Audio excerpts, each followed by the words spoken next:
অকল্যাণকটক নামে এখন ঠাইত ভৈৰৱ নামে এটা ব্যাধ আছিল। সি এদিনাখন চিকাৰত জন্তু বিচাৰি বিন্ধাৰণ্য নামৰ হাবিখনত ওলালগৈ।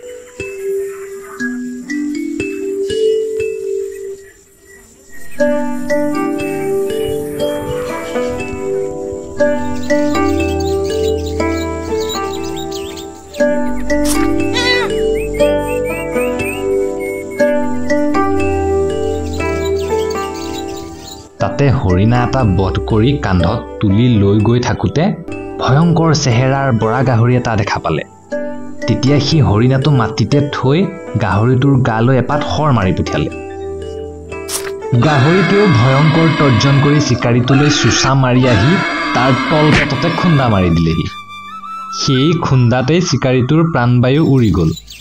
ইফালে শৰৰ আঘাতত গাহৰিটোও মৰিল। চিকাৰী আৰু গাহৰিৰ ভৰিৰ গছকত সাপ এডালো মৰিল। কিছু সময়ৰ মূৰত দীৰ্ঘৰাম নামে শিয়াল এটাই আহাৰ বিচাৰি আহি সেই ঠাইত উপস্থিত হলি। সিও একে ঠাইতে মৰি পৰি থকা হৰিণা, চিকাৰী, সাপ, গাহৰি কেওটাকে দেখি ভাবিবলৈ ধৰিলে, বাহ, আজি মোৰ বিৰাট ভোজ হ'ব। ইহঁত কেইটা মঙহে মোৰ কমেও 3 মাহ সুকলমে চলি যাব। মানুহটোৰে এমাহ যাব, হৰিণা আৰু গাহৰিৰে 2 মাহ যাব, সাপটোৰে এদিন যাব। পিছে এইখিনি বস্তু পিছলৈ সাঁচি থওঁ। আজি চিকাৰীৰ ধনুখনত লাগি থকা গুণ্ডালকে খাই লওঁ। এতিয়া বৰকৈ ভোক লাগিছে, গতিকে শুকান আৰু সোৱাদ নোহোৱা ধনুৰ গুণ্ডাল খায়ো মুখত সোৱাদ লাগিব। কথাতে কয় বোলে ভোকহে ভাতৰ আঞ্জা। এই বুলি ভাবি শিয়ালে ধনুৰ গুণ্ডাল কামোৰ মাৰি দিওঁতেই গুণ ছিঙি ধনুখন চিটিকি আহি তাৰ বুকুত খোচ মাৰি দিলেহি আৰু লগে লগে দীৰ্ঘৰাপ শিয়াল মৰি থাকিল। সেইকাৰণে কোৱা হয়, সাঁচি ৰখা কথাটো ভাল, কিন্তু বৰকৈ সাঁচি থোৱাটো বেয়া। বেছিকৈ সাঁচিবলৈ গৈয়ে ধনুৰ খোজ খাই শিয়ালটো মৰিবলগীয়া হ'ল। এসময়ত নাৰায়ণপুৰ নামৰ এখন গাঁও আছিল। সেই গাঁওখনৰ কাষতে থকা এখন হাবিৰ এজোপা আহঁত গছত 2জনী যখিনীয়ে বাঁহ লৈছিল। এজনীৰ নাম আছিল ৰীতা আৰু আনজনীৰ নাম আছিল গীতা। ৰীতা আৰু গীতাই মানুহক ভয় খুৱাই বৰ আমোদ পাইছিল। সিহঁতে সেইফালেৰে যোৱা মানুহক ভয় খুৱাই তাৰ পৰা খেদি পঠিয়াইছিল। এদিনাখন সেই হাবিলৈ এজন খৰিকটীয়াই সেই আহঁত গছজোপাৰ খৰি কাটিবলৈ বুলি আহিল। তাকে দেখি 2 যখিনীয়ে কথা হ'বলৈ ধৰিলে। এই মানুহটোৱে আমাৰ কথা নাজানে যেন পাইছো। চাচোন কেনেকৈ গুণগুণাই আছে। বেচেৰাই গমেই পোৱা নাই যে এই গছজোপা আমাৰ ঘৰ। সি এই গছজোপা কাটিবই নোৱাৰিব। ইয়াক ভয় খুৱাই খেদি পঠিয়াও। বহু দিনৰ পৰা কাৰোৰে মজা লোৱা নাই। ঠিকেই কৈছ, বল বল। ৰীতা আৰু গীতাই গছৰ ডালৰ পৰা অন্তৰ্ধান হৈ খৰিকটীয়াজনৰ পিছে পিছে যাবলৈ ধৰিলে। খৰিকটীয়াজনে আপোনা আপুনি কিবা গুণগুণাই গৈ আছিল।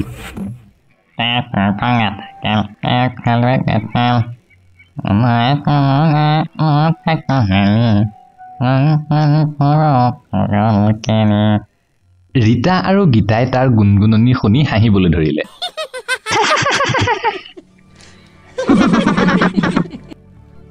খৰিকটীয়াজন গৈ গৈ গছজোপাৰ কাষ পালেগৈ আৰু সি তাৰ সামগ্ৰী কেইপদ মাটিত থলে। গীতাই তাক ভয় খুৱাবলৈ তাৰ কুঠাৰখন তুলি ললে। খৰিকটীয়াজনেতো গীতাক দেখা নাপায়, কাৰণ তাই হৈছে যখিনী। 2 যখিনীয়ে হাঁহিবলৈ ধৰিলে। এইবাৰ ৰীতাই তাৰ কৰতখন তুলি ললে। সেয়া দেখি খৰিকটীয়াজন ভয়ত কঁপিবলৈ ধৰিলে।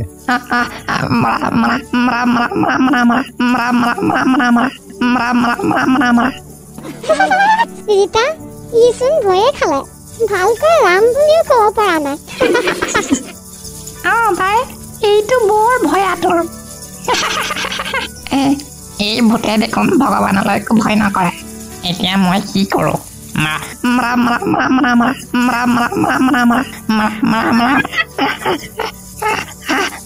খৰিকটীয়াই ভয়ত তাৰ পৰা পলাই পতং দিলে। সি ভয়তে তাৰ বস্তুকেইটাও তাতে এৰি আহিল। 2 যখিনীয়ে ইজনীয়ে সিজনীলৈ চাই পুনৰ হাঁহিবলৈ ধৰিলে। আৰু পুনৰ গছজোপাত উঠি বহিল। আজি বৰ মজা লাগিল বাই। ঠিকেই কৈছ।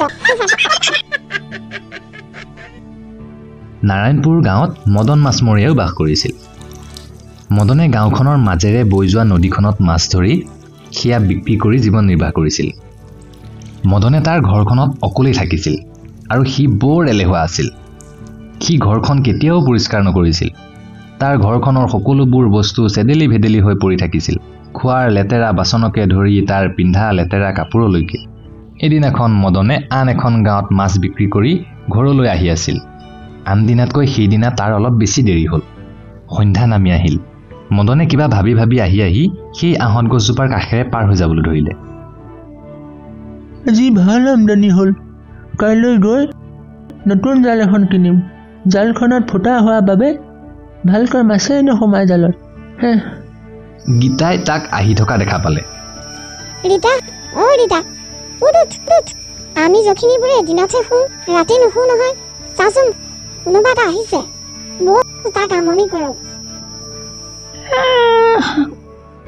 ক'ত আনো? আৰে সেইফালে নহয়, এইফালে চা, এইফালে। দুই জখিনীয়ে গছৰ পৰা নামি মদনৰ পিছ ল'লে। মানুহবোৰক কেৱল ভয় খুৱাই মই বিৰক্ত হৈ পৰিছো। আজি আমি ইয়াৰ পাছে পাছে ইয়াৰ ঘৰলৈকে যাওঁ আহ। ব'ল। এই মানুহটোক দেখি এনে লাগিছে যেন ই পৰিষ্কাৰ পৰিচ্ছন্নতা ভাল নাপায় আৰু আমাৰ বাবে থাকিবলৈ তাতকৈ ভাল ঠাই আৰু হ'বই নোৱাৰে। তাৰ পাছত আমি গাঁৱৰ মানুহবোৰক অশান্তি কৰিম। ৰীতা আৰু গীতাই মদনৰ পাছে পাছে আহি তাৰ ঘৰ সোমালহি। তাৰ ঘৰত সকলোবোৰ বস্তু চেদেলি বেদেলি হৈ থকা দেখি আনন্দৰ সীমা নোহোৱা হ'ল। ঐ ৰীতা, এয়াচোন আমাৰ বাবে স্বৰ্গ হয়, স্বৰ্গ।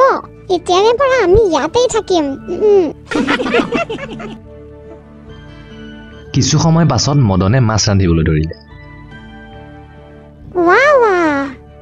বহুদিন পাছত মাছ খাবলৈ পাম আজি।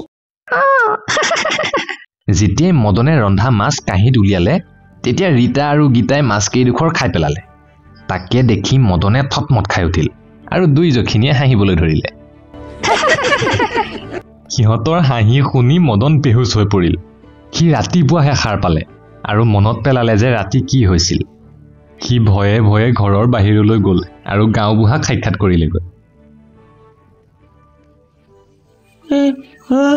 গাঁওবুঢ়া মহোদয়, মোক ৰক্ষা কৰক। মই বৰ বিপদত পৰিছোঁ মহোদয়। হ'ব ৰচোন, ইমান পুৱাই তোৰ নিচিনা এলেহুৱা ব্যক্তি এজনৰ পৰা এইটো আশা কৰা নাছিলোঁ মই। কি হৈছে কচোন মোক। মদনে ৰাতি ঘটা ঘটনাটোৰ কথা গাঁওবুঢ়াক ক'লে যে তাৰ ঘৰত দুজনী জখিনী সোমাইছে আৰু সিহঁতে তাৰ মাছ খাই পেলালে। মই জানিছিলোঁৱেই। তই এই কথা শুনা নাইনে যে য'ত আৱৰ্জনা থাকে তাত জখিনীয়ে বাহ লয়। তইতো কেতিয়াও তোৰ ঘৰ পৰিষ্কাৰ কৰা নাছিলি। হয় মহোদয়, মোৰ ভুল হৈ গ'ল মহোদয়। মই বৰ লজ্জিত। মই আপোনাক হাত জোৰ কৰিছোঁ। মোক এই বিপদৰ পৰা ৰক্ষা কৰক মহোদয়। মই চিৰ কৃতজ্ঞ হৈ যাম আপোনাক। ইহঁত দুজনী ওচৰৰ হাবিখনৰ আহঁতজোপাত থকা জখিনী দুজনী যেনেই মোৰ অনুভৱ হৈছে। তই এটা কাম কৰ, ঘৰলৈ গৈ তোৰ ঘৰটো ভালকৈ পৰিষ্কাৰ কৰগৈ। গোটেই বাচন বৰ্তন কাপোৰ কানি ধুই পৰিষ্কাৰ কৰ। ঘৰত এটা মন্দিৰ সাজি তাত ধূপ ধূনা জ্বলাগৈ। জখিনীবোৰে পৰিষ্কাৰ পৰিচ্ছন্নতা ভাল নাপায়। যা সোনকালে মই কোৱাৰ দৰে কৰগৈ। ঠিক আছে মহোদয়, মই তাকেই কওঁগৈ। মদনে ভয়ে ভয়ে তাৰ ঘৰটো পৰিষ্কাৰ কৰিলে আৰু সি চন্দনৰ কেইটামান টুকুৰা ঘৰলৈ লৈ আহিল। চন্দনৰ গোন্ধত দুই জখিনীৰ টোপনি ভাগিল। ৰীতা, ইমান বেয়া গোন্ধ আহিছে। এই বুৰ্বক মাছমৰীয়াই কি কৰি আছে? বাপৰে, এই গোন্ধ পাই থাকিলে মই মৰিয়ে থাকিম এতিয়া। আৰু এই মাছমৰীয়াটোৱে গোটেই ঘৰটো চাফা কৰি দিলে দেখোন। ৰীতা, যদি আমি ইয়াত থাকো তেন্তে মৰিয়ে থাকিম। ব'ল হাবিলৈকে উভতি যাম, ব'ল। এই বুলি দুই জখিনী তাৰ পৰা পলাই পত্তং দিলে আৰু মদনেও এই ঘটনাৰ পাছত পৰিষ্কাৰ পৰিচ্ছন্নতাৰ মহত্ব ভালকৈ বুজি পালে।